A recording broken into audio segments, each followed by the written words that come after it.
జై Srimannarayana. Welcome to Vedic life. నేను మీ జనార్దనాచార్యులు. ప్రతి ఒక్కరికి ఓ చిరకాల కోరిక ఉంటుందండి. నాకు కూడా ఉన్నదనుకోండి. ఏమిటంటే విదేశాలకి వెళ్ళాలి.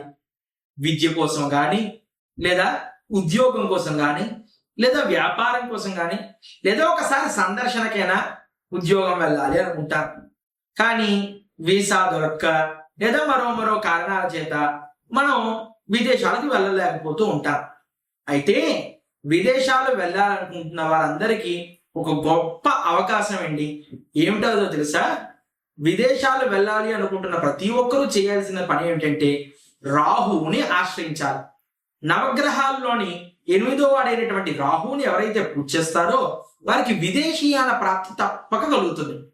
అటువంటి రాహువుకి 18 సార్లు భ్రాం భ్రీం భ్రౌం సహ రాహవే నమః అనే మంత్రాన్ని 18 సార్లు ప్రతిరోజు చదువుకొని, ఇంకా మనమందరము రాహుగ్రహాన్ని చుట్టూ అంటే నవగ్రహాలున్న ఆలయం చుట్టూ ప్రదక్షిణ చేసి ఎవరైతే మినుములను దానమిస్తారో బ్రాహ్మణుడికి వారందరికీ విదేశీయాన ప్రాప్తి కలుగుతుంది.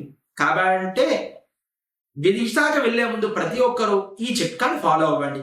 వీసాకు వెళ్ళక ముందు ఈ యొక్క పని ఎవరైతే చేసి విదేశీయాలకు ప్రయత్నం చేస్తారో తప్పకుండా వారికి విదేశీయాన ప్రాప్తి కలుగుతుంది. కాబట్టి నేను చెప్పినటువంటి మంత్రాన్ని చదువుకుంటూ మినుముల్ని కేజింపావు దానమిచ్చి రాహువు పూజ చేసుకోవడం వల్ల కానీ, లేదా శ్రీకాళహస్తి క్షేత్రంలో రాహుకేతువుల యొక్క పూజ చేసుకోవడం వల్ల కానీ విదేశీయాన ప్రాప్తి కలుగుతుంది. కాబట్టి మీరు కూడా దీన్ని ఫాలో అవ్వండి. జై శ్రీమన్నారాయణ.